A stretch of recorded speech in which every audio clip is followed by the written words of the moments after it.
Salut tout le monde, bienvenue dans notre chaîne de famille. Alors aujourd'hui, j'aimerais partager avec vous un reportage concernant Hugh Hefner. Alors bien évidemment, tout le monde le connaît, c'est celui qui a inventé Playboy. Alors je vous dis bon visionnage, n'hésitez pas à vous abonner, laisser des commentaires d'encouragement pour que je puisse continuer à partager avec vous. À bientôt. F travaillait comme un forcené. Il savait aussi faire la fête. Il voulait toujours avoir plusieurs femmes avec lui. Il voulait tout le temps s'amuser. C'était un animal sauvage. Mais cette vie de rêve sous le signe de Playboy compte aussi des tragédies. Hefner était horrifié. Il est devenu fou. Selon lui, c'est le stress qui a provoqué son attaque. C'était effrayant. Heureusement qu'il a survécu. Après 60 ans à la tête du légendaire magazine, Hugh Hefner décède le 27 septembre 2017 à la Playboy Mansion à Los Angeles. Il avait 91 ans. The magazine released a statement saying Hefner died at his home of natural causes. Affirmer qu'il est mort de cause naturelle n'explique rien. Selon son certificat de décès, il est mort d'un arrêt cardiaque. Mais selon les témoignages, il était en très bonne forme pour un homme de 91 ans. Il dirigeait toujours son empire et organisait de grandes fêtes pour le tout Hollywood. Je souhaite mettre au jour les mystères entourant cette légende américaine. Comment a-t-il fait pour vivre aussi longtemps et qu'est-ce qui a provoqué sa mort?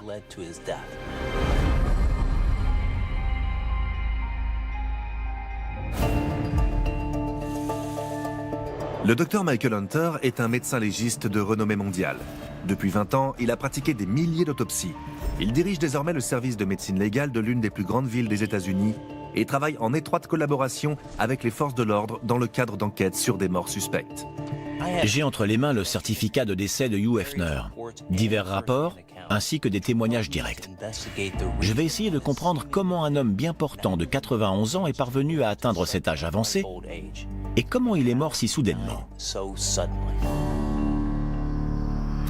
Réveillon du Nouvel An 2015 à Beverly Hills, en Californie. Moins de 2 ans avant sa mort.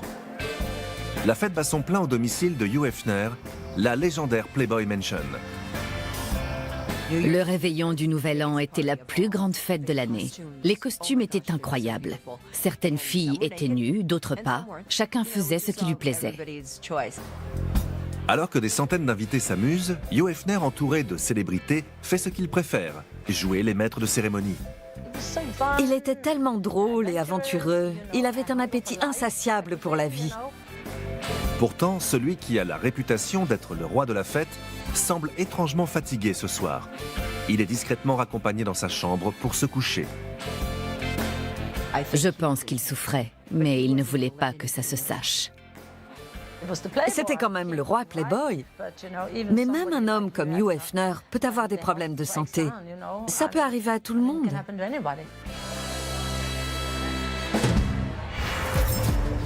Sur les photos, je vois que Hefner avait une bonne condition physique. Selon son dossier médical, il mesurait 1,75 m pour 79 kg, ce qui signifie qu'il était en léger surpoids. Mais ce n'est pas excessif pour un homme de son âge. En revanche, je constate qu'il aimait encore beaucoup faire la fête, entouré de femmes à ses bras. Comme il avait besoin d'être aidé physiquement, je me pose des questions sur son état de santé réel. Hugh Marston Hefner est né à Chicago le 9 avril 1926. Son père Glenn était comptable et sa mère Grace institutrice. Les parents de Hugh sont très croyants et conservateurs. En conséquence, les démonstrations d'affection envers leurs 2 fils, Hugh et Keith, sont rares. F disait qu'il avait été élevé dans un foyer puritain, que ses parents étaient des gens très froids et que sa mère n'était pas très aimante. Pour fuir la morosité ambiante, le jeune Hugh trouve refuge dans les films et les bandes dessinées. La passion du dessin qui naît en lui le conduira plus tard à vouloir créer son propre magazine. It was my reaction to that in my childhood, the more repressive aspects related to sex, that is really what started Playboy. Âgé d'à peine 20 ans, Hugh Hefner emménage à Chicago. En 1951, il est embauché comme rédacteur pour le magazine Esquire, le plus grand mensuel pour hommes aux États-Unis. Il publie entre autres des images de femmes très légèrement vêtues. Il comprend alors qu'il existe un marché pour une publication d'un nouveau genre, proposant des photos de nus. Flairant une formidable opportunité et désireux de s'imposer dans le secteur, Hefner crée son propre magazine. Il n'a que 26 ans. Il a connu une enfance placée sous le signe de la mesure, du déni et du conformisme. Mais il a estimé que cette éducation était une erreur et qu'elle lui était préjudiciable. Il voulait devenir le porte-étendard des valeurs opposées. Décadence, opulence, insouciance et subversion. Playboy Empire was launched quite literally on a total of around $9,000. Hugh dépense $500 pour acheter les photos d'une icône sexuelle, Marilyn Monroe. En 1949, alors qu'elle n'était qu'une starlette sans le sou, celle-ci avait posé nue pour $50. 4 ans plus tard, ces clichés occupaient la double page centrale du premier numéro de Playboy.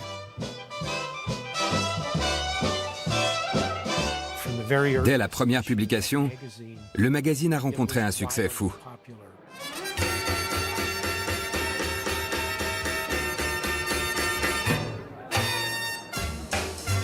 Mais au-delà de la nudité, Hefner voit plus loin.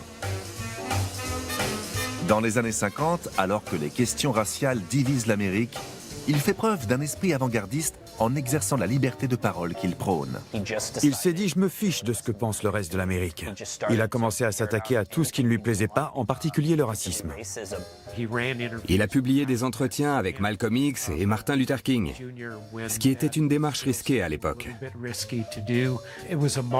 C'était la preuve que c'était un homme de caractère, prêt à faire ce qui était juste. Cette vision séduit de nombreux Américains. La petite société au capital initial de $9 000 s'est muée en une société brassant des millions de dollars avec Hugh Hefner à la barre. Des clubs dans le monde entier, des produits dérivés, des émissions de télévision, une maison de disques, un studio de cinéma. Il avait un pied dans tous les domaines.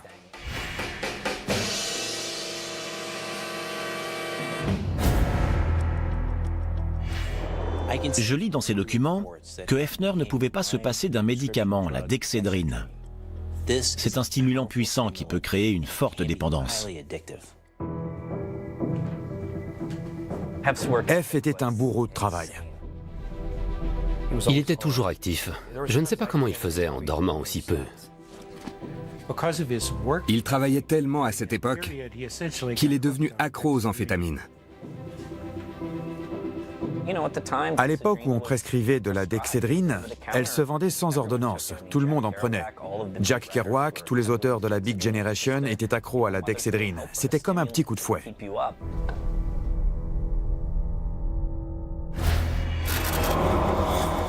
La dexédrine stimule le système nerveux central, qui augmente les rythmes cardiaques et respiratoires. On se sent plus alerte, plus énergique et plus concentré. Cependant, les effets secondaires peuvent poser problème. Souffle court, irritabilité et insomnie. Son travail l'obsédait. Il s'est rendu compte qu'il pouvait travailler très tard le soir et en augmentant les doses, qu'il pouvait travailler jusqu'au lendemain matin. Et en prenant un peu plus, il pouvait même travailler 2 ou 3 jours d'affilée. C'est comme ça qu'il est devenu dépendant. Quand j'ai commencé à travailler chez Playboy, on disait qu'F organisait des réunions à minuit. Il vivait pour travailler et faire la fête. Même si je constate qu'il a arrêté de consommer de la dexédrine dans les années 1980, cette utilisation prolongée pendant des années a dû avoir un impact profond sur sa santé. À noter également que ce médicament peut entraîner une envie de sucre permanente, ce dont Hefner a souffert toute sa vie. Je me suis toujours demandé à quel moment il est devenu accro aux boissons gazeuses. Il adorait le Pepsi. Quand il était à court, on courait lui en chercher, parce qu'il ne pouvait pas s'en passer. Il était accro au soda. Il buvait 10, 12, 15 bouteilles par jour. Un jour, je lui ai dit, « Tu sais, j'ai lu que ce truc sert aussi à nettoyer les cuvettes de toilette. » Il m'a dit, « N'importe quoi, j'y crois pas. » Le sucre augmente la production de dopamine au sein du système de récompense du cerveau. Il peut être très addictif. Sa consommation excessive est néfaste pour le cœur. L'excédent de sucre est converti en graisse par le foie, puis libéré dans le sang. Ces triglycérides et le cholestérol peuvent boucher les artères. Cela augmente le risque de maladies cardiovasculaires. Le certificat de décès de Hugh Hefner indique qu'il est mort de crise cardiaque. Donc, je ne peux pas exclure que le sucre ait joué un rôle dans sa mort. Pourtant, le plus étonnant est que malgré cette mauvaise hygiène de vie, il ait vécu jusqu'à cet âge avancé. En plus de son addiction au sucre, Hefner consommait un autre médicament. Il pouvait provoquer d'importantes lésions cardiaques.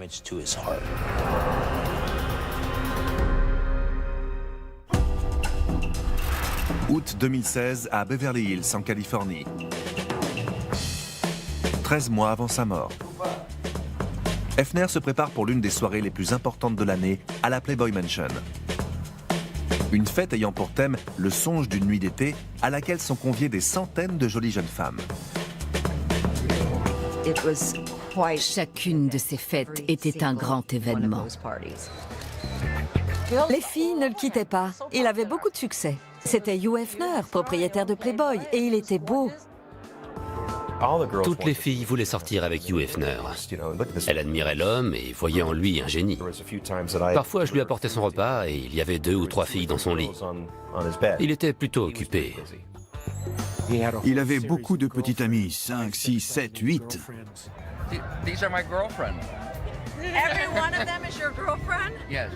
Il aimait les femmes, il les adorait. Les bunnies qu'il fréquentait en particulier étaient toujours très choyées.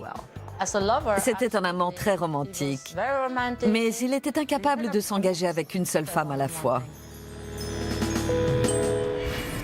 Avoir une vie sexuelle épanouie est très bon pour le cœur et pour l'activité cardiaque. Cela réduit aussi le taux d'homocystéine dans le sang. Quand cet acide aminé est présent en quantité trop importante dans les réseaux vasculaires, il peut provoquer des lésions cellulaires et une inflammation des vaisseaux sanguins. Ceci augmente les risques de maladies cardiaques. Mais si un homme a des rapports sexuels au moins 2 fois par semaine, son taux sanguin d'homocystéine est réduit. Donc il est très probable que l'activité sexuelle de Hugh Hefner lui ait permis de conserver un cœur robuste pendant si longtemps. D'ailleurs, j'ai découvert un élément dans son passé qui pourrait expliquer sa libido. Même si la réputation de séducteur de Hugh n'est plus à faire, un événement important s'est produit dans sa jeunesse qui pourrait expliquer son incapacité à s'engager sentimentalement. La première année où j'ai travaillé avec lui, je me suis demandé s'il avait beaucoup souffert très jeune à cause d'une femme. Un incident majeur survenu dans sa jeunesse explique son attitude vis-à-vis du sexe. Il s'agit de sa rupture avec Millie. Âgé de 20 ans à peine, Hugh demande Millie en mariage. Rencontrée à l'université, il s'agit de sa première petite amie. Mortifiée, elle lui avoue alors l'avoir brièvement trompée. Dévasté, Hugh décide quand même de l'épouser, décidé à être un mari exemplaire. Le couple a 2 enfants, mais 10 ans plus tard, le divorce est consommé.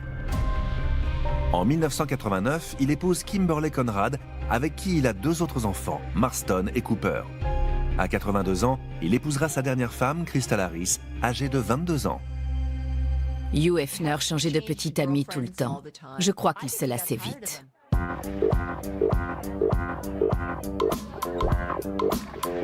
C'est une attitude très adolescente. Il laissait les relations suivre leur cours et ensuite, il tombait amoureux d'une autre femme et le processus se répétait à l'infini. Hefner a connu la trahison alors qu'il s'agissait de sa toute première relation sentimentale sérieuse. Ça ne lui a pas donné confiance en lui en amour. On peut se demander s'il n'agissait pas comme ça parce qu'il était persuadé qu'aucune femme ne lui serait jamais fidèle. Donc il s'est toujours arrangé pour partir le premier. Hugh n'a divorcé que 2 fois, mais on sait qu'il aimait beaucoup les femmes et que sa libido était insatiable. 75% des hommes de 70 ans ont connu des problèmes érectiles dans leur vie. Je suis donc sûr que Hugh Hefner était aussi affecté par ce problème. Hugh a bâti son empire et sa carrière autour de ses prouesses sexuelles. Avec le temps, il découvre les problèmes liés à l'âge. Je vois dans ces documents que Hugh Hefner refuse de laisser les effets de la vieillesse ternir sa réputation. Pour cela, il s'est tourné vers le Viagra. 9 avril 1998, à la Playboy Mansion. Pour ses 72 ans, Hugh Hefner reçoit quelque chose qui va changer le cours de sa vie. Un cadeau qui va asseoir son image de Playboy pour la décennie à venir. Hugh Hefner ne voulait pas sacrifier ça. Il voulait encore profiter de ce qu'il aimait le plus. Il était prêt à tout pour que ça continue.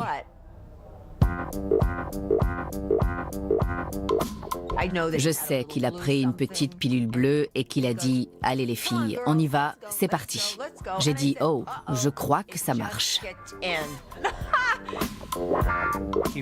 On lui a fait découvrir le Viagra et je lui ai posé la question lors d'une interview. J'étais un peu gêné parce que je pensais que c'était un sujet délicat. Mais il en a rigolé. Il m'a dit qu'il trouvait que le Viagra était le meilleur médicament inventé par l'homme. Il disait en rigolant que ce serait super si on pouvait l'acheter par bol entier. Ce serait génial. Il voulait acheter des parts de l'entreprise parce qu'il estimait que ce serait bien pour tous les hommes. J'imagine qu'à 85 ans, il n'y a pas de mal à se faire un peu aider.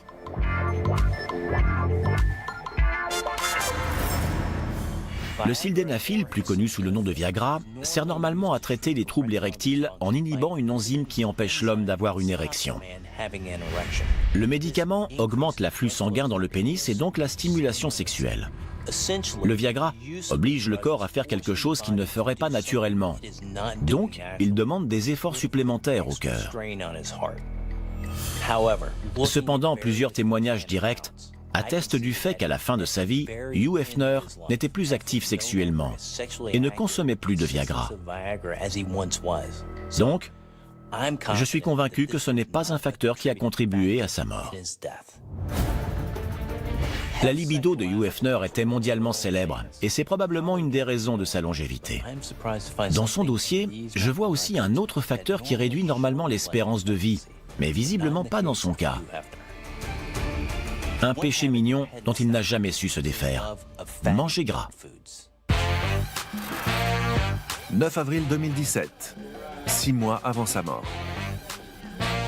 C'est le 91e anniversaire de Hugh. Sa famille et ses amis sont réunis à la Playboy Mansion pour célébrer l'événement.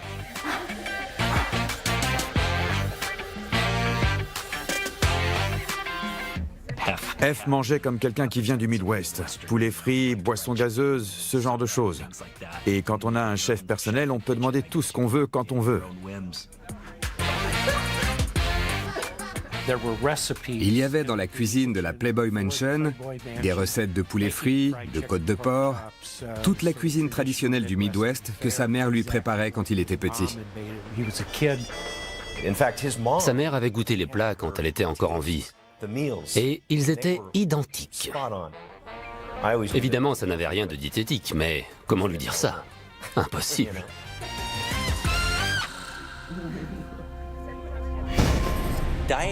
Une alimentation trop riche en graisses saturées augmente le taux de cholestérol et obstrue les artères.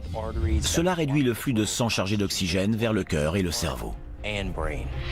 La plupart des acides gras trans proviennent des produits industriels et des snacks. Tout ce qui attirait Hugh Hefner. Le lien de causalité entre apport en graisse et maladie cardiaque est donc bien établi. Je lui en ai parlé, je lui ai dit « You, tu ne peux pas manger toutes ces boulettes de viande. Tu dois aussi arrêter les côtes de porc. » Il m'a répondu « Liliane, je mange ça depuis que je suis enfant. Et tu vois bien que je suis en bonne santé. » Donc il ne voyait aucune raison de changer son alimentation. Même si Hefner semblait en bonne santé, il ne faut pas se fier aux apparences. Un cœur fatigué et des artères bouchées ne vont pas toujours de pair avec l'obésité. Je remarque autre chose qui aurait pu avoir un impact négatif sur les artères de Hefner. Il adorait fumer. Il a fumé la pipe presque toute sa vie. Elle contribuait à son image de marque. À la fin des années 50, au début des années 60, alors que Hugh Hefner se créait son personnage Monsieur Playboy, il a commencé à fumer la pipe. Il aimait ça. C'était une petite manie. Hugh fumait la pipe. Il adorait fumer comme ça. Ça renforçait son image d'homme sophistiqué, bien habillé, qui conduit une belle voiture de sport. C'était un accessoire. Il était nerveux, il ne tenait pas en place. Alors, ça lui donnait une sorte de contenance. La consommation de tabac, comme la mauvaise alimentation, augmente les risques de maladies cardiovasculaires. Cela détruit la paroi des artères et entraîne l'accumulation de graisse qui les obstrue. Cela peut aussi provoquer une angine de poitrine, une crise cardiaque ou une attaque. En plus d'être un fumeur de longue date, d'être amateur d'aliments gras, Hefner, qui était à la tête d'un empire médiatique mondial, avait également une vie extrêmement stressante. En 1981, Playboy fête 30 ans de succès, mais Hugh est dans la tourmente. Tout à coup, lors de l'élection de Ronald Reagan à la présidence des États-Unis, il devient l'ennemi public numéro 1. L'Amérique sort des années 70 débridée et entre dans les années 80 plus conservatrices. Le gouvernement Reagan lui a opposé une lutte acharnée, et ça l'a vraiment mis en colère.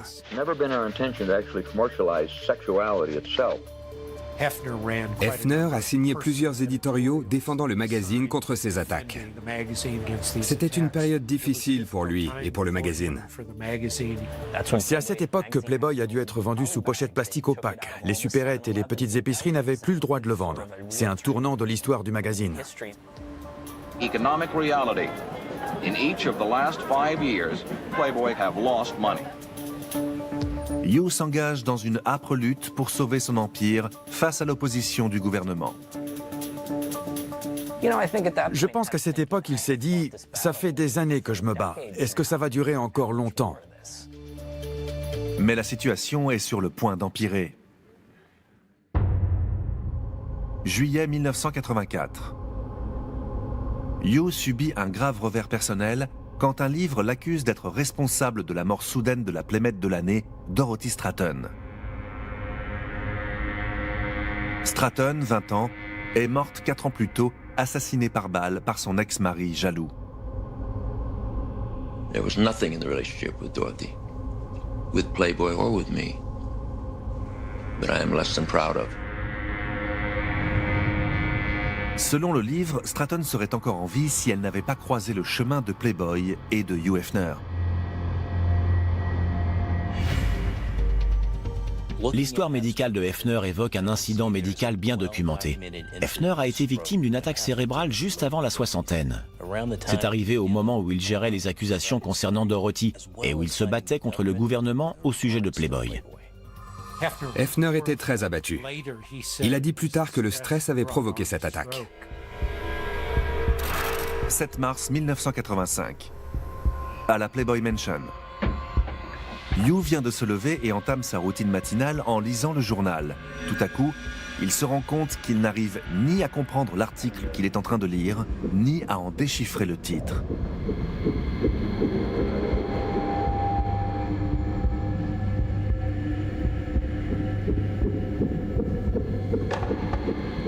Il appelle son assistante, mais réalise qu'il a des difficultés d'élocution et qu'il n'arrive pas à exprimer ses plus simples pensées. C'était une attaque relativement grave. C'était un grand coup d'arrêt dans sa vie. Ça lui a fait vraiment très peur. Il y a deux types d'attaques. L'accident vasculaire cérébral ischémique et l'accident cérébrovasculaire hémorragique. Un caillot entrave le flux sanguin et l'apport d'oxygène au cerveau. En général, ces caillots se forment dans les artères qui ont été progressivement obstruées par un dépôt graisseux. Une attaque peut être déclenchée par le stress. Je vois que Hugh Hefner a traversé une période particulièrement stressante juste avant son attaque. Les hormones du stress font augmenter la pression sanguine. Et quand la situation perdure, elles entraînent de l'hypertension, une des causes majeures des attaques. Normalement, les conséquences d'une attaque sur le corps sont très sérieuses. Les risques de crise cardiaque et de mort prématurée augmentent de 22%. À ce moment-là, il aurait dû améliorer son hygiène de vie, manger plus sainement et essayer de réduire les sources de stress. Juillet 2017. 32 ans après son attaque. 3 mois avant sa mort. En dépit des alertes sur son hygiène de vie déplorable, Hugh continue de s'adonner à ses passe-temps favoris.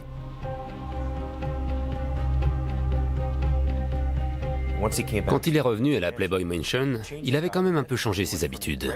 Il est passé du Pepsi au Pepsi sans sucre. C'était un exploit pour lui. Hugh était un grand enfant.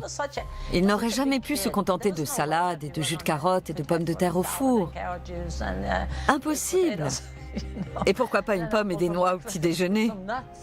Il aimait trop la vie et il voulait la vivre au maximum.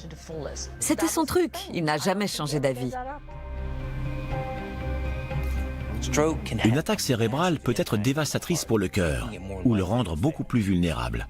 On sait que son cœur était déjà affaibli en raison de son alimentation grasse et sucrée et du tabac, qui provoque de l'hypertension et augmente le taux de cholestérol.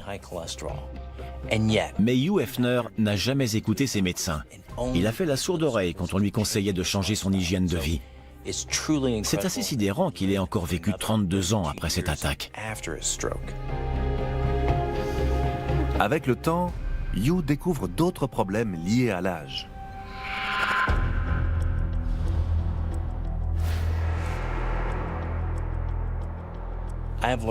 J'ai découvert que Hugh souffrait du stress, fumait depuis des années et mangeait mal. Tous ces éléments ont nécessairement eu un impact négatif sur sa santé. Donc je ne peux pas les éliminer comme facteurs ayant contribué à sa mort. Mais j'ai découvert dans les archives un autre problème médical dont il a souffert pendant des années. Des maux de dos. Juillet 2017. À la Playboy Mansion à Beverly Hills, 3 mois avant sa mort. Incapable de se déplacer sans aide, Hugh Hefner se détend en jouant chaque semaine au backgammon. Ces maux de dos étaient permanents. Je dirais que c'est le seul problème de santé dont je l'ai vu souffrir. Je savais qu'il avait de gros problèmes de dos, mais je ne sais pas du tout comment il se soignait. Ces maux de dos sont tellement intenses qu'il ne peut plus sortir de chez lui. Les 2 ou 3 dernières fois que je l'ai vu, ses douleurs de dos étaient devenues si intenses qu'il avait du mal à se déplacer. Il grimaçait. C'était grave. Hugh Hefner disait souvent en plaisantant qu'il avait mal au dos parce qu'il faisait trop l'amour. Mais on sait très bien qu'il y a une autre explication. Effectivement, il souffrait d'hypertension, une surpression sanguine, induite par le tabac et l'alimentation. Mais pour ces douleurs de dos, je suis certain que les médecins ont prescrit des antalgiques. Le dossier médical n'indique pas quels médicaments il prenait. Mais au vu du niveau de douleur, il est fort probable qu'on lui ait prescrit une forme d'opiacé. Si ces substances sont efficaces pour traiter les douleurs, elles peuvent aussi avoir des effets négatifs sur le cœur et diminuer les fonctions cardiaques. Je vois qu'en plus de sa santé déclinante, Hugh Hefner a vécu un drame personnel 18 mois avant sa mort qui a eu des effets dévastateurs sur lui. Mars 2016. 19 mois avant sa mort, Hugh, qui ne sort que rarement de chez lui, rend visite à son frère malade, Keith. Les deux frères sont très liés suite aux épreuves traversées ensemble et ont maintenu une étroite relation toute leur vie. Keith souffre d'un cancer en phase terminale. Plus tard, quand Keith est tombé malade, Hugh se faisait beaucoup de soucis pour lui. Keith et Hugh étaient si proches. 8 avril 2016. Keith Hefner décède. Quand Keith est mort, Hugh en a beaucoup souffert. Il était dévasté parce qu'il perdait la personne qu'il avait connue le plus longtemps au monde, son meilleur ami. C'était très dur pour lui. Je pense qu'après la mort de Keith, Hugh avait perdu la volonté de vivre.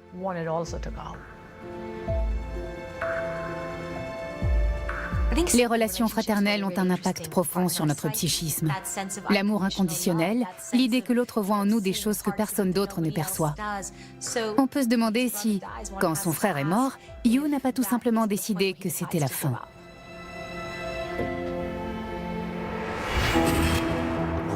Le deuil peut avoir un impact dévastateur sur le système immunitaire des personnes âgées. Médicalement, on parle de syndrome du cœur brisé. C'est une maladie temporaire qui est souvent induite par une situation de stress, comme la mort d'un proche. On pense qu'une augmentation du taux d'hormones du stress, telle que l'adrénaline, peut réduire les fonctions cardiaques chez certains patients, car on suspecte un rétrécissement temporaire des petites et grandes artères d'en être la cause. Mai 2017, 5 mois avant sa mort. Lillian Muller, ancienne playmate et ex-petite amie, lui rend visite. Elle n'a pas vu Hugh depuis plusieurs années. On devait le pousser dans sa chaise roulante. Il semblait si vulnérable et si frêle. Il détestait ça. Il détestait sa chaise roulante. Ça ne correspondait pas à son image. Il était Hugh Hefner, le playboy, le plus grand playboy de tous les temps. Je pense qu'il était au bout du rouleau. C'est la dernière fois que je l'ai vu.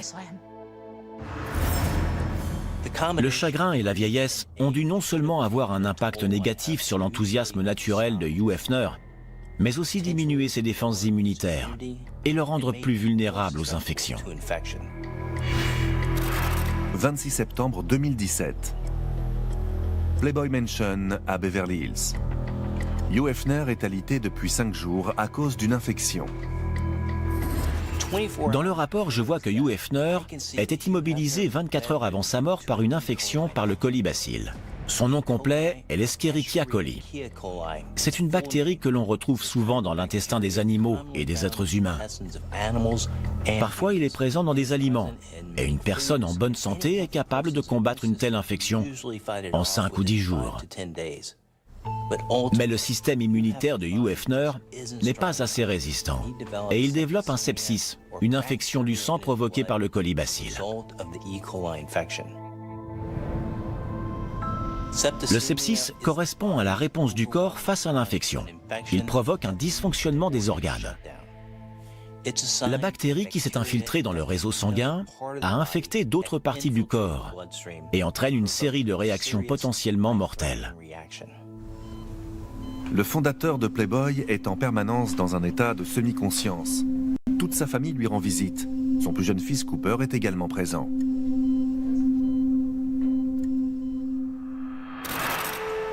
Le matin du 27 septembre 2017. Surveillé par les médecins, la vie de Hugh Hefner, 91 ans, ne tient plus qu'à un fil. L'infection s'est propagée dans tout son corps. Le docteur Saginor tenait toujours à me mettre au courant. Et il m'a dit que la santé de Hugh était très fragile. Un peu plus tard, son état de santé se détériore. En dépit de soins médicaux constants, son cœur s'arrête suite à une crise cardiaque.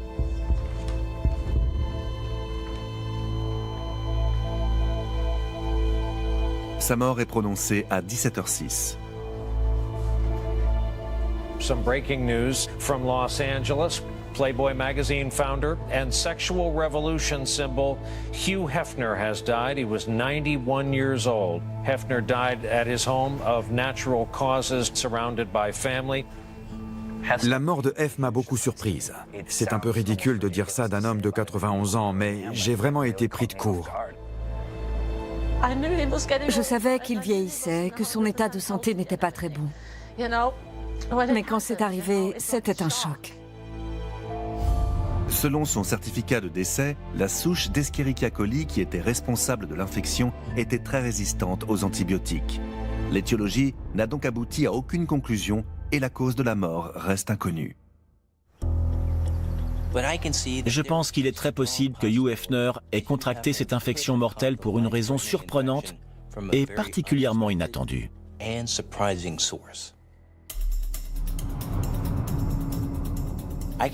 Je constate que selon la rumeur, la Playboy Mansion était un endroit très sale à la fin de la vie de Hugh. Si cela est vrai, cela pourrait expliquer comment, alors qu'il ne quittait presque plus son domicile, il a contracté l'Escherichia coli. Possible outbreak of illness at the Playboy Mansion has raised the concern of California health officials. The iconic Love Palace is now the focus of a formal investigation after about 80 people contracted a mild form of Legionnaire's disease. La légionellose est une pneumonie aggravée, c'est-à-dire une inflammation aiguë des poumons provoquée par l'infection. La bactérie responsable s'appelle Legionella. Si la propriété était contaminée par la légionellose, cela pourrait indiquer qu'elle n'est pas nettoyée régulièrement. On a beaucoup écrit que la Playboy Mansion était devenue un endroit insalubre dans les années précédant la mort de Hugh. Je peux vous dire, pour y avoir été très souvent entre 2003 et la fin, que c'est tout simplement faux. On avait des femmes de ménage, des majordomes, des jardiniers, des intendants. Chacun était chargé de l'état impeccable de la propriété. Donc, c'était impossible qu'elle n'ait pas été nettoyée régulièrement. On se rend compte en réalité que l'épidémie a été provoquée par la vapeur d'eau du canon à fumée d'un DJ et non de l'insalubrité de la maison. Il semble évident, au vu des témoignages directs, que l'hygiène n'a jamais posé problème dans la Playboy Mansion. Donc je suis sûr que ce n'est pas un facteur ayant contribué à la mort de Hefner. Le docteur Hunter est persuadé d'avoir trouvé la source de l'infection qui finira par emporter la vie de Hugh Hefner. Je sais déjà que ses défenses immunitaires sont diminuées depuis le décès de son frère et à cause de son hypertension et ses douleurs de dos.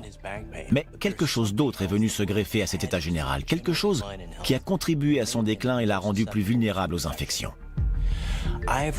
Plusieurs sources m'ont confirmé l'information selon laquelle Hugh Hefner aurait été opéré des dents de sagesse l'année précédant sa mort.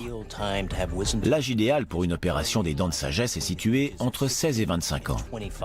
Il n'y a pas de limite d'âge, mais avec l'âge, l'opération chirurgicale peut être plus complexe, la convalescence plus longue et le risque de complications plus élevé.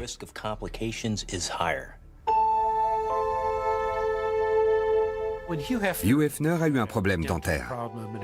On lui a retiré une dent et une infection s'est développée. C'était très difficile de s'en débarrasser et ça l'a affaibli. Elle a duré plusieurs semaines et je pense qu'elle a contribué à la dégradation de son état de santé. C'est ce qui s'est passé. Il a décliné peu à peu, étape par étape.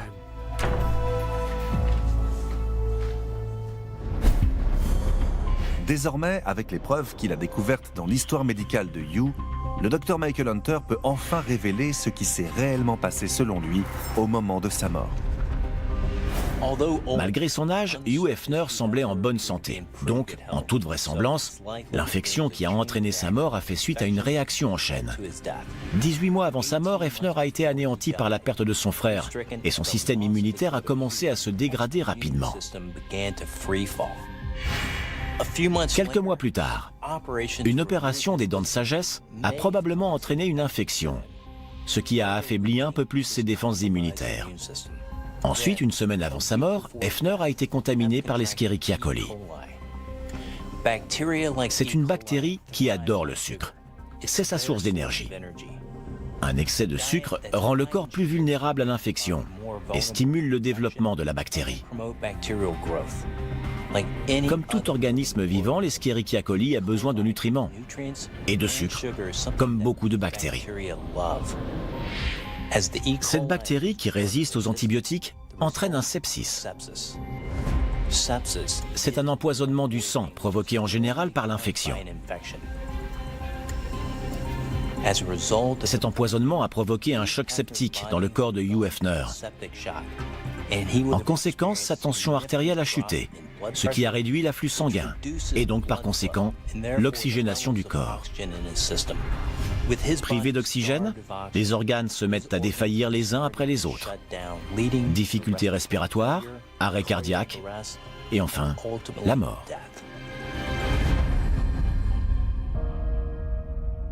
Hugh Hefner a consacré sa vie à devenir le plus grand playboy de tous les temps. Il était un peu comme Peter Pan, un jeune garçon libre et facétieux, originaire du Midwest, qui n'a jamais vraiment grandi. La Playboy Mansion était son pays imaginaire. Il est sans aucun doute parvenu à assouvir ses fantasmes et à bâtir un empire connu dans le monde entier. Mais malgré son optimisme, sa vision et son énergie, Hugh Hefner n'a pas pu échapper à la réalité. Son corps a vieilli et s'est affaibli. C'était inévitable. Le conte de fées devait s'achever. J'ai tellement de souvenirs. Hugh Hefner était comme un chef d'orchestre qui dirigeait sa vie comme il l'entendait. La vie qu'il s'était créée dans la Playboy Mansion. Il me manque. Vraiment beaucoup. Ça me manque d'aller là-bas pour le voir et pour rigoler avec lui. C'est triste. Mais rien n'est éternel. Il adorait ses filles. Elles étaient tout pour lui. Je pense qu'on imagine souvent que Hugh Hefner a lancé son magazine au moment du Summer of Love. Mais en fait, il avait 15 ans d'avance. L'Amérique était en retard et a mis 15 ans à se mettre à la page et à comprendre ce qu'il disait au sujet de la liberté sexuelle. Il n'a cessé de repousser les limites, dans sa vie personnelle, dans le travail. C'était une légende vivante. C'est un des hommes qui a le plus changé le monde pour le mieux.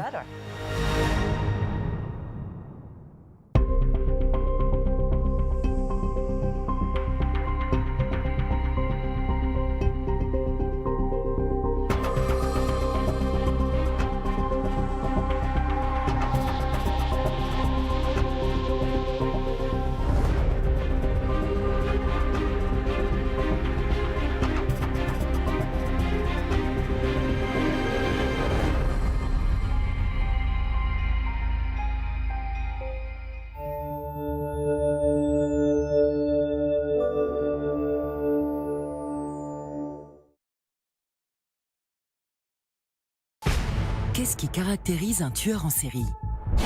Le plus important, c'était qu'il ait le contrôle total sur ses victimes. Y a-t-il des éléments qui prédisposent des individus à devenir ce type de criminel? Ils m'ont dit, vous ne saviez pas que vous viviez avec un tueur en série? Il était abominable. Une nouvelle série de portraits uniques pour tenter de comprendre. Tueur né, nouveaux épisodes, demain à 21h sur Planète Plus Crime Investigation.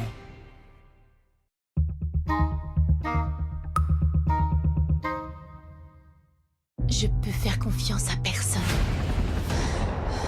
Vous savez qu'elle est dangereuse.